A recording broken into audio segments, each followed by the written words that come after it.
This is Plant-Based Briefing.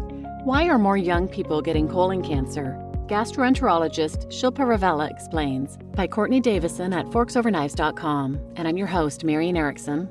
And I'm Marian Erickson. This is the curated content plant-based podcast where I narrate articles related to plant-based and vegan living with permission in about 10 minutes or less every weekday.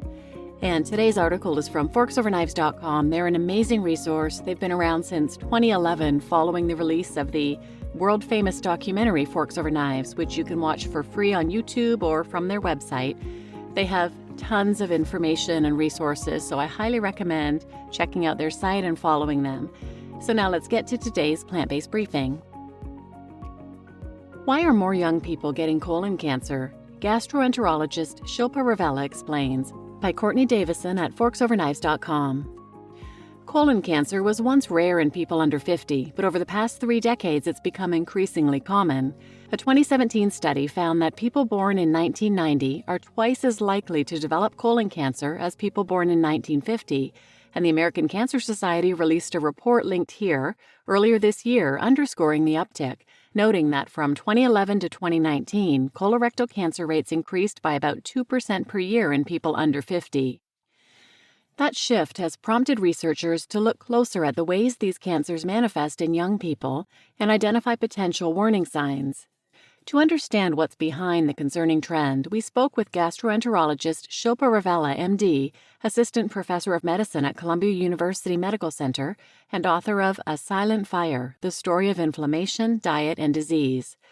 Ravella breaks down the 4 red flags young people should be aware of when it comes to colorectal cancer, the role inflammation plays in forming and fueling cancer, and how you can reduce your risk. Jump to a specific topic below or read on for the full conversation. Topics include: why are more young people being diagnosed with colon cancer? When should people get screening colonoscopies?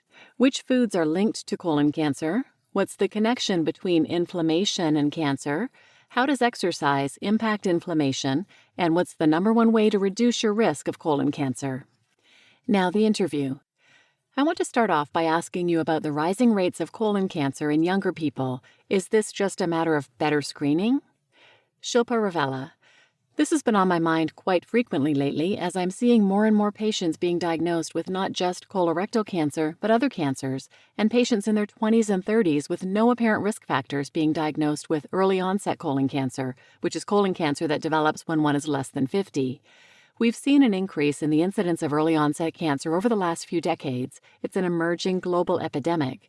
While there are genetic factors that affect cancer incidence, some of the recent research argues that early-onset cancer is largely related to diet, exercise, and other lifestyle factors, including environmental exposures like pollutants, etc. I came across a 2022 study by researchers at Brigham and Women's Hospital in Boston that was published in Nature Review's Clinical Oncology.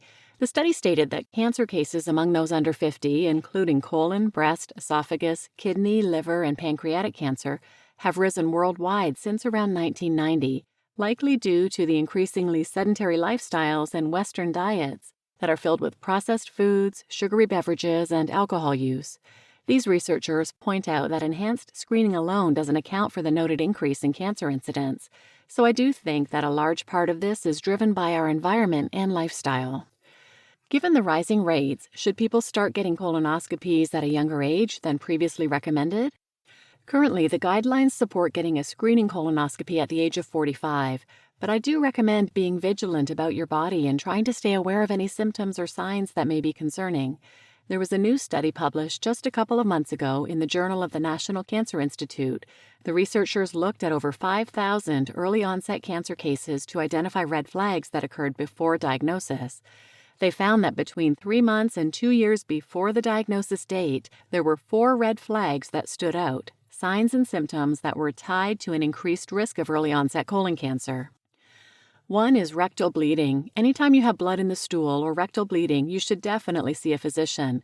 The others are diarrhea, iron deficiency anemia, and abdominal pain. Of course, some of those are a little vague. Many of us have abdominal pain at times, but it's a reminder to keep an eye on your body. Don't dismiss any of these gastrointestinal symptoms because they could point to something more insidious. The early recognition of red flags can potentially help with early detection and a timely diagnosis of early-onset colon cancer. If younger patients are concerned about their colorectal health, say because they're experiencing one of those red flags, how would you recommend they talk to their healthcare provider? I think it's important to establish what your baseline is. Know your own body so that when something is off from your baseline, you can advocate for yourself as a patient and say, "Hey, I really feel like something's off," and push to have your symptoms taken seriously.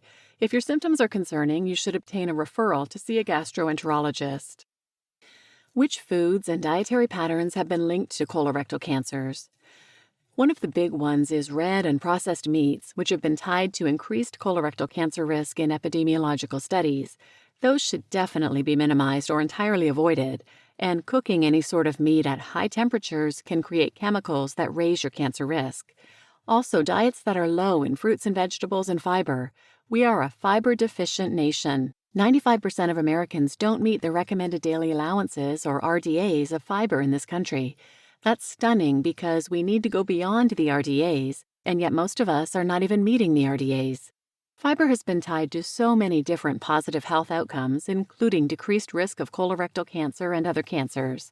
Fiber is also one of the most important nutrients that helps to manipulate our immune system. It calms inflammation in the body. It can do this directly, or it can do this through the germs in our gut. So inflammation is one potential mechanistic pathway by which a high-fiber diet can actually influence chronic disease. Food is so much more than fuel. There is a language being spoken at the intestinal border and also throughout the body that relates to your immune system. Your immune cells are conversing with your gut microbes at all hours of the day. Eating the right types of foods helps to fuel those conversations that are essential for your health. What is the connection between inflammation and cancer?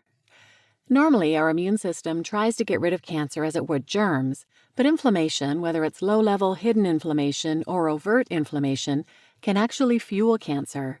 It can affect all of its life stages, from the initial genetic or epigenetic influences that transform normal cells into malignant ones, to the continued growth and spread of cancer throughout the body. For example, my patients with inflammatory bowel disease who have chronic, uncontrolled inflammation also carry a higher risk of developing cancer. Of course, it's important to keep in mind that not all areas of the body with an increase in inflammation have a marked increase in cancer risk.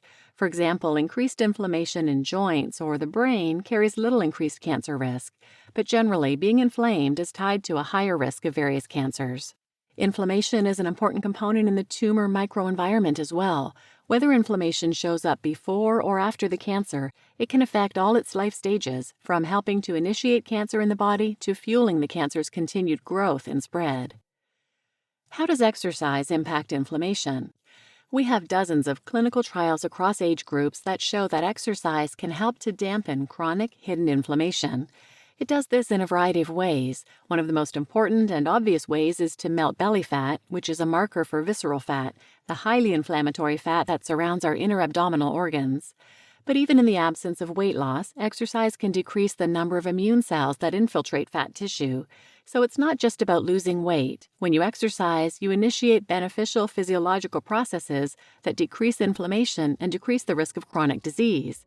Exercise is very important.